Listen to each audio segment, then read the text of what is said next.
Jibril ndo malaika bora kuliko malaika wote, na ndo malaika alokuwa mkubwa kuliko malaika wote.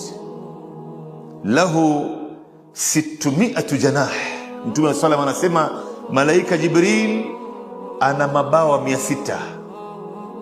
Aliwahi kutumia bawa lake moja kuangamiza kaumu Lut. Bawa lake moja tu, akaibeba ardhi na waliomo ndani yake, akaipeleka mpaka mbinguni kule juu, kisha akaigeuza juu yake ikawa chini yake. Watu wakazikwa mzima mzima.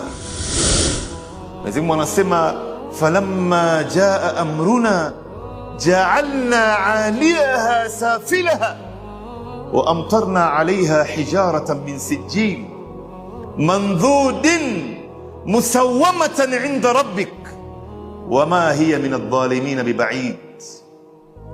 Ilipofika siku ya siku, Mwenyezi Mungu Subhanahu wa Ta'ala alimwamrisha malaika Jibril akaibeba ile ardhi na watu wakiwa ndani yake. Maana yake ardhi ilichimbwa na watu wakabebwa, wanapelekwa mbinguni kule juu, huku wanapigwa na mawe kutoka motoni, mawe ya moto wa Jahannam. Mandhudin, wewe fikiri ndugu yangu, mawe ya moto wa Jahannam. Imam Ibn Kathir anasema yale mawe yanawaingia kwenye utosi wao, yanatokea kwenye sehemu zao za siri ya nyuma, wanapiga makelele mpaka mufassirini wanasema sama'atil malaikatu samau sab'u siyahuhum, malaika wa mbingu wa 7 walisikia makelele yao na hawafu tena. Kila jiwe ilikuwa imeandikwa jina ya fulani, musawwamatan, kama alivyotafsiri Imamu Swabuni katika Safat Tafasir, anasema kila jiwe ina jina ya fulani.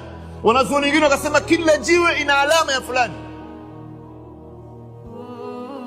Ilipofika kule juu, ikageuzwa juu yake ikawa chini yake. Na hii ndio tafsiri ya wanazuoni wengi, pamoja na kwamba kuna tafsiri nyingi hapa. Basi toka kule juu mpaka katika ardhi ambayo ilikuwa ishachimbwa tayari, watu wakazikwa mzima mzima. Na mwisho wa aya Mwenyezi Mungu akasema wama hiya min adh-dhalimin biba'id, na adhabu kama hii haiko mbali kwa atakaileta mfano kama huu.